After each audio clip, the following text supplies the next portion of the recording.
بسم الله الرحمن الرحيم الحمد لله رب العالمين والصلاة والسلام على نبينا محمد وعلى آله وأصحابه وسلم تسليما مزيدا ثم أما بعد خطر الكرام السلام عليكم ورحمة الله وبركاته.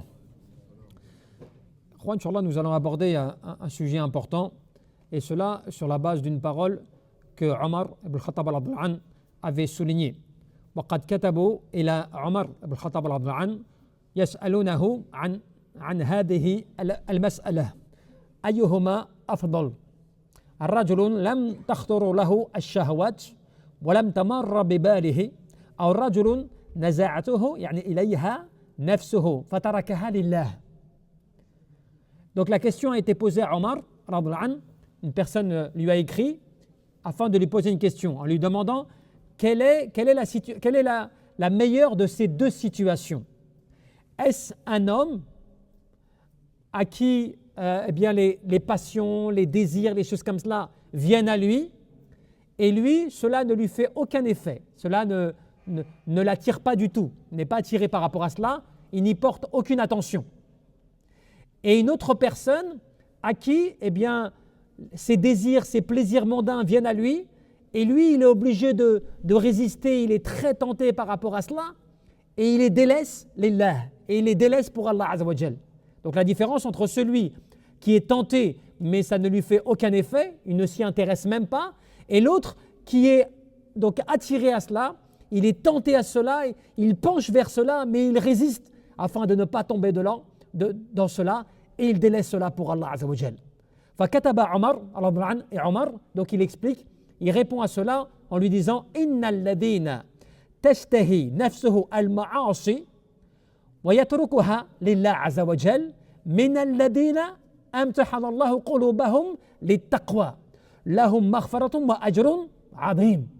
Et Omar il dit eh bien celui qui va lutter face aux passions, aux plaisirs, aux désirs qui viennent à lui, et il va lutter afin de ne pas tomber dans la désobéissance, et qu'il va délaisser cela pour Allah Azza wa Jal, eh bien celui-ci fera partie de ceux que Allah Azza wa Jal a éprouvés par le cœur afin de les amener à la piété. Et eux, ils auront une énorme récompense auprès d'Allah Azza wa Jal. Et cela, les ulama te disent quoi? وهكذا من عرف البدع والشرك والباطل وطرقه فأبغضها لله عز وجل. Cela est à l'exemple de celui qui connaît ce qu'est l'innovation, le polythéisme et toutes les voies qui peuvent mener à ces mauvaises voies, et il les désapprouve pour Allah Azza wa Jal. وحذر منها ودفعها عن نفسه. Lui, qu'est-ce qu'il fait? Il protège les gens par rapport à cela. Il met en garde les gens de tomber dans cela. Et lui-même, il les réprouve pour lui-même. Il a peur de tomber dans ces choses-là. ولم يدعها يعني تخديش وجه إيمانه ولا يعني تروثه شبهة ولا شك. Et cela ne provoque rien en lui. Il arrive à résister, à lutter, même si cela vient à lui, eh bien lui, il n'a pas de problème à lutter contre cela afin de pouvoir faire cela pour Allah Azza wa Jal. Eh bien, c'est à cet exemple. C'est-à-dire quoi? L'adorateur d'Allah Jalla fi'ula, 'inda Allah subhanahu wa ta'ala, auprès d'Allah, celui qui va résister, qui va lutter face à al-ma'asi, au péché, lorsqu'il est tenté, qu'il y a des choses qui viennent à lui, et il résiste afin de ne pas tomber dans cela, et il demande, et il délaisse cela pour Allah Azza wa Jal, celui-ci, il a plus de récompense auprès d'Allah que celui, eh bien, qui n'a aucun problème par rapport à cela. Alors que tu as des gens, des fois, qui pensent que le fait de ne pas être attiré par les péchés, eh bien, c'est un niveau supérieur. Ils se disent, moi, je ne suis pas intéressé. Moi, il y a des choses qui viennent à moi, qui me tentent, des choses comme cela, mais moi, sans problème, je délaisse. Ça ne m'intéresse même pas. Je ne suis même pas tenté, moi. Et quelque part, ils pensent que grâce à cela, ils sont supérieurs. Alors qu'auprès d'Allah, celui qui est peut-être supérieur à toi, c'est celui justement qui résiste, qui est tenté, qui voit que son cœur va pencher, et lui, il délaisse cela pour Allah subhanahu wa ta'ala. Et c'est cela pourquoi? Parce que tu démontres avec cela ton amour pour Allah Jalla fi'ula. Là, tu es en train de démontrer que tu aimes Allah Azza wa Jal. Parce que tu es tenté, tu es un être humain. Al-Bashar, l'être humain, il est tenté par les choses comme cela de ce bas monde, ad-dunya. Mais quand tu résistes pour Allah, tu délaisses pour Allah, eh bien Allah Jalla fi'ula, il t'élève. Pourquoi? Parce qu'il t'a éprouvé. Il a mis dans ton cœur des tentations. Il t'a attiré par rapport à cela afin de voir comment toi tu vas te comporter. Comment toi tu vas tomber ou pas dedans. Est-ce que tu vas accepter? Est-ce que tu vas résister? Ou est-ce que tu vas tomber dedans? Et quand toi tu résistes et que tu délaisses cela, pas pour les gens, pour Allah Azza wa Jal, eh bien là tu prends un degré supérieur. Ce n'est pas comme celui qui n'est pas tenté, celui qui, ça ne lui fait rien. Il y a les tentations, il y a les invitations, des choses qui sont illicites, des choses comme cela. Pas de problème pour lui. Ça ne l'intéresse même pas. Ça ne l'intéresse pas. Donc, ça ne lui fait pas d'effet. Mais celui à qui ça fait des effets, notamment quand tu vois les jeunes, shabab, ou même ceux qui sont plus âgés, quand tu vois que tu es tenté par des choses, de l'argent illicite, ou bien par rapport à de la fornication ou autre, comme cela qui t'attire, et que toi tu résistes, que toi tu t'empêches de tomber dans le péché, quand même cela t'attire, mais tu le délaisses et tu l'abandonnes pour Allah Jalla fi'ala, eh bien là tu fais partie de ceux à qui Allah Jalla fi'ala a éprouvé le cœur afin de les amener à la piété et afin de leur accorder une grande récompense. Toi tu crois des fois que tu es faible, tu dis oui mais c'est peut-être ضعف الإيمان, la faiblesse de la foi qui fait que je suis tenté, mon cœur y penche, je n'arrive pas à résister. Non, au contraire, peut-être des choses viennent à toi puisqu'Allah Jalla fi'ala, il veut t'élever et il t'éprouve dans des situations afin de voir de quelle manière toi qui es capable, eh bien tu vas résister. Voire même il sait comment tu vas te comporter. Allah Jalla fi'ala, c'est celui qui a créé tout ce qu'il y a dans les cieux et dans la terre. Même tes actions, il les a créées. Donc il sait déjà. Donc il va t'élever, il va t'éprouver par une épreuve afin de voir de quelle manière tu vas te comporter. Alors que d'autres, peut-être, ils vont être éprouvés et Allah Jalla fi'ala sait déjà qu'ils vont tomber dedans parce qu'ils sont dans le péché. Ils aiment le péché. Ils désirent cela. Donc Allah Jalla fi'ala les éprouve et ils tombent dedans. Cela les enfonce. Cela les écrase encore plus. Mais le croyant sincère, il est éprouvé par les tentations de ce bas monde. Il est éprouvé par les choses comme cela. Mais Allah Jalla fi'ala, il veut voir liyabluwakum ayyukum ahsanu amala. Nous allons vous éprouver afin de voir ceux d'entre vous qui allaient le mieux agir. Comment est-ce que tu vas te comporter? Et cela va t'élever. Et c'est pour ça qu'on te donne comme métaphore. Est-ce que celui qui, il veut se rendre auprès de celui qu'il aime, quand il veut se rendre auprès d'une personne qu'il aime, et que lui va passer par des chemins difficiles, des épines, il devra presque marcher sur de la braise, il va traverser des champs épineux pour arriver à celui qu'il aime. Est-ce que lui ne sera pas reconnu ou plus aimé par celui qu'il aime que celui qui vient à lui sur une monture, tu vois, de manière facile, en prenant des voies où il n'y a aucune problématique, aucune gêne, il arrive à celui qu'il aime sans difficulté? Eh bien la différence, elle est grandiose. Même pour celui que tu viens voir, que tu aimes, que tu veux rencontrer et que tu viens jusqu'à lui, même pour lui, dans son cœur, tu as plus d'importance, tu as plus de valeur. Pourquoi? Parce que toi, tu as fait l'effort. Parce que toi, tu as fait l'effort. Tu as fait l'effort de venir jusqu'à la personne que tu aimes, bon gré malgré le chemin difficile, bon gré malgré que tu as dû passer par des chemins épineux, que tu as dû marcher sur de la braise presque pour arriver jusqu'à lui. Eh bien pour cela forcément tu es valorisé. Ce n'est pas la même chose. Donc de la même manière, lorsque toi tu adores Allah subhanahu wa ta'ala, que tu aimes Allah azza wa jal, que tu fais des efforts pour lui, mais que cela est difficile pour toi, tu es éprouvé, les épreuves, les tentations, toutes ces choses-là qui viennent à toi, et toi tu es éprouvé par rapport à cela, d'accord?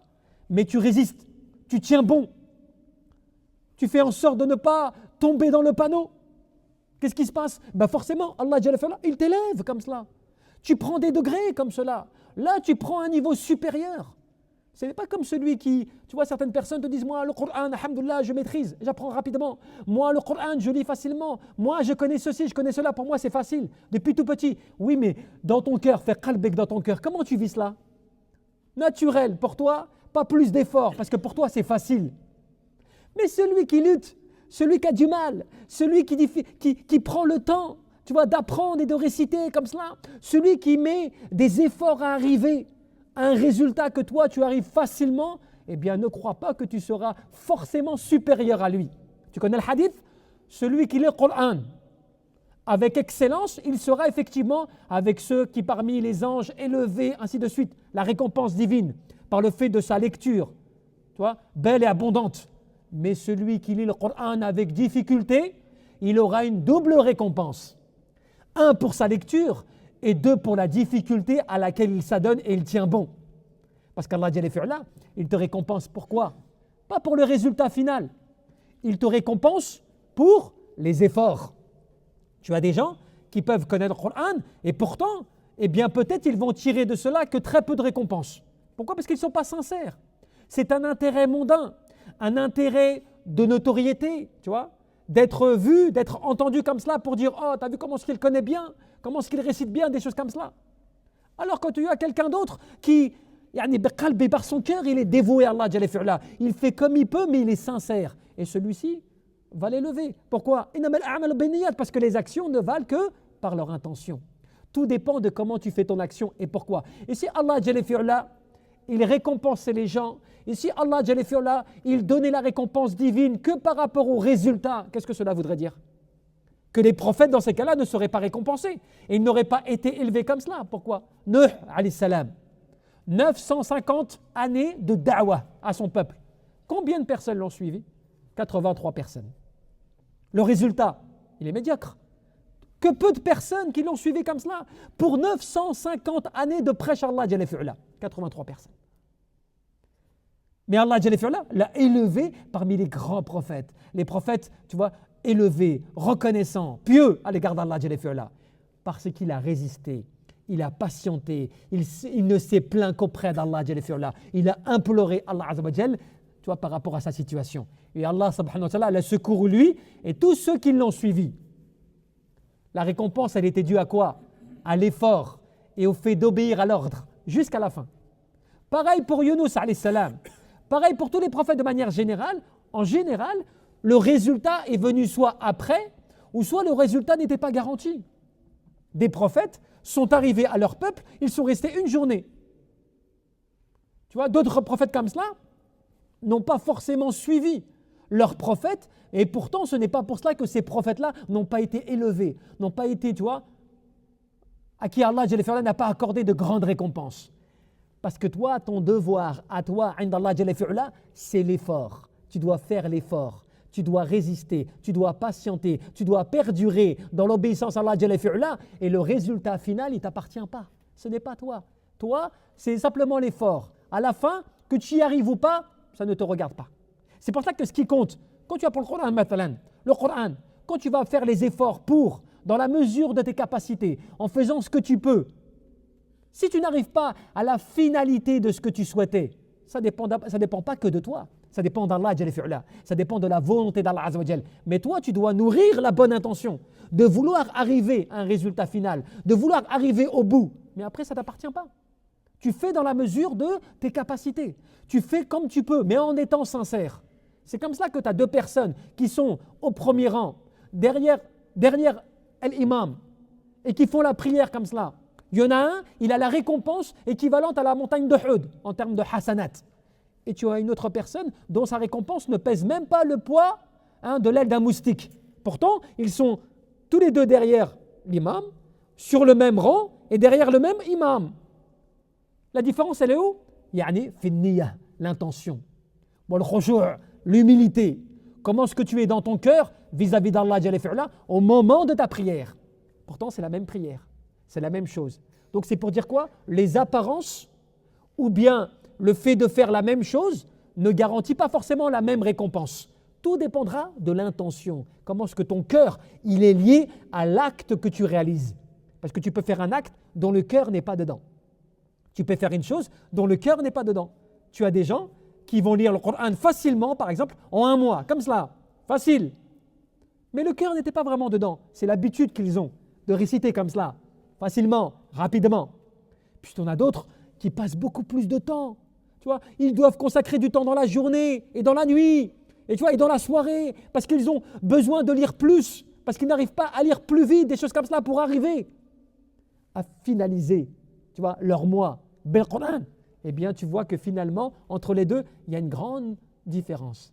Et l'un qui lisait plus difficilement, par exemple, est bien plus haut que celui qui lisait plus facilement. Pourquoi? Parce que le cœur était lié à la volonté et à la sincérité de vouloir faire cela pour Allah. De la même manière. Donc de la même manière, les péchés, tout ce qui vient à toi, les tentations, les ambiguïtés qui viennent te perturber, qui viennent te bousculer dans ta vie, quand toi tu résistes, même quand tu es tenté, même quand cela penche ton cœur, toi, tu as envie de tomber dedans. Quelque part, tu résistes, mais tu es beaucoup tenté par rapport à cela, mais tu luttes et que tu délaisses cela pour Allah, la valeur, elle est grande par rapport à un autre qui va te dire « mais moi, je ne suis même pas intéressé ». Toi, tu regardes cela, moi, je ne regarde même pas. Ça fait longtemps que je ne regarde plus cela. Tu écoutes cela, moi, ça fait des décennies que je ne suis plus à cela, par exemple. Mais la différence, elle est que celui qui lutte, il est tout le temps dans le combat pour Allah, alors que celui qui, pour lui, c'est facile, eh bien, il ne pense même plus que ce qu'il fait facilement provient d'Allah. Donc, il le fait sans réfléchir. Et le cœur n'est pas dedans. Donc, c'est pour ça qu'il faut faire attention de ne pas te plaindre de ce qui vient à toi, sur lequel tu résistes. Il ne faut pas te plaindre, pas te dire oui mais c'est difficile pour moi, j'y arrive pas, c'est compliqué, autour de moi comment je fais pour résister, les tentations c'est dur. Oui mais toi tu dois lutter plus difficilement. Eh bien n'oublie pas qu'il se peut que tu prennes plus de degrés d'élévation par rapport à un autre pour qui il n'y a pas de problème. Quand tu vas dire oh non mais moi j'aurais bien voulu vivre dans telle situation, dans tel contexte, avec telle personne ou telle catégorie de personnes, ça aurait été plus simple pour moi. Peut-être, mais peut-être aurais eu moins de récompense. Pourquoi? Tout est facile pour toi. Tu n'as pas de difficulté pour l'adoration d'Allah, plus facile. Cela ne veut pas dire que c'est pas meilleur, mais c'est pour dire que ne faut pas se laisser leurrer par la difficulté. Qui dirait difficulté dirait oui, j'adore moins Allah Azza wa Jal, j'adore moins bien Allah subhanahu wa ta'ala, je suis moins élevé par la difficulté. Au contraire, quand quelqu'un travaille pour toi et qui fait des efforts bien plus que les autres pour arriver au même résultat que les autres, eh bien crois-moi que cette personne, tu la regardes différemment. Même pourtant, elle a fait le même travail qu'un autre, mais tu la regardes différemment. Parce que tu te dis quoi? Fais nafsik en toi-même. Lui, regarde ce qu'il doit faire pour arriver au même résultat que toi. Il doit lutter et trimer bien plus que toi pour arriver au même résultat que toi. Il a quand même plus de mérite. Parce que toi, cela, tu le fais facilement. Regarde lui ce qu'il doit faire pour arriver au même résultat que toi. Donc même dans la dunya, tu le comprends. Même dans la dunya, tu comprends cela. Que celui qui fait plus d'efforts qu'un autre pour un résultat identique, eh bien prend de l'estime. Prend plus d'estime que toi. Prend plus d'estime que la personne. C'est qu'il le fait facilement. Cela, ibadallah, c'est parmi les sagesses. Les sagesses. C'est-à-dire, prends leçon qu'il n'y a pas de hasard. Qu'Allah, il n'est pas injuste. Celui qui fait mal, il aurait moins. Et celui qui fait bien, il aurait plus. Non, celui qui fait mal, mais avec une bonne intention de vouloir faire bien, il se peut qu'il soit au-dessus de celui qui fait bien. Comme celui qui, par exemple, n'a jamais connu, tu vois, la fornication, les péchés, tu vois, il est né dans la piété, dans le sens où toujours ça a été facile pour lui, rapidement, tout a été mis à disposition, il s'est marié jeune, donc il n'a pas connu, tu vois, les péchés, comme cela et tout. Tu as l'impression qu'il est meilleur. Il est meilleur lui, meilleur qu'une autre personne qui a connu tous les coups de Trafalgar, qui a connu les histoires pas possibles, tu vois, tombé dans les péchés, la désobéissance, il a fait des choses graves. Il est meilleur quand même l'autre parce que tu vois, il n'a pas connu cela. Non, parce que l'autre, regarde d'où il vient. Et tous ses péchés, il en a des remords. Et il fait constamment taouba. Et il se repent de son passif, qu'il n'oublie pas, qu'il le travaille. Et pour cela, il augmente les bonnes œuvres. Il fait des actions bien plus que l'autre. De par le fait qu'il est inquiet que Allah lui retienne ses péchés du passé. Et donc il fait des bonnes œuvres, il les multiplie en espérant qu'Allah Azza wa Jal lui augmente ses récompenses. Donc l'effort n'est pas le même. Donc la récompense peut être plus élevée pour celui qui a commis par rapport à celui qui n'a pas commis. C'est comme cela que certains te disaient, par exemple, que celui qui aurait connu la jahiliya à l'époque peut être meilleur que celui qui ne l'a jamais connu, la jahiliya. Pourquoi? Parce que quand tu connais les péchés, tu connais les vices, tu connais les coups comme cela, bien cachés qui sont des choses graves, eh bien ces choses-là te permettent de t'en protéger. C'est vrai ou pas? Quand tu connais les choses mauvaises, tu sais comment t'en protéger. Mais quand quelqu'un ne sait pas ce que c'est que les choses mauvaises et qu'il n'a jamais connu le vice et les choses comme cela, des fois il peut se faire piéger, comme on le dirait bêtement. Pourtant c'était flagrant, mais lui il ne connaît pas cela, donc il s'est fait piéger comme cela. Alors que quelqu'un qui est passé par des situations difficiles, il a connu des vices, des choses comme cela, quand il est pieux et dans la piété, il fait plus attention. Parce que lui, il connaît. La personne qui ne connaît pas, il va attendre que la personne vienne jusqu'à elle, ou que la chose vienne jusqu'à elle pour la découvrir comme étant une chose mauvaise. Celui qui a connu cela avant, depuis très loin déjà, il voit que non, ce n'est pas une bonne chose là. Je vois le truc arriver déjà. Donc je m'en méfie dès maintenant. Parce que je sais ce que c'est, je sais comment que cela commence. Pourquoi? Sa connaissance du péché, sa connaissance du passif, de ce qui peut le perdre. Tu vois? Cela, subhanallah, c'est une hikmah, c'est une sagesse de la part d'Allah, tu vois? De comprendre que ce qui vient à toi, les difficultés, les péchés, les choses comme cela et tout, les tentations et autres, c'est pas forcément négatif, dans le sens où quand tu délaisses cela pour Allah, tu fais partie des élevés. Tu fais partie de ceux à qui Allah va accorder une grande récompense pour la lutte et le délaissement de la chose pour Allah que tu as faite. Tu vois? Allahu a'lam.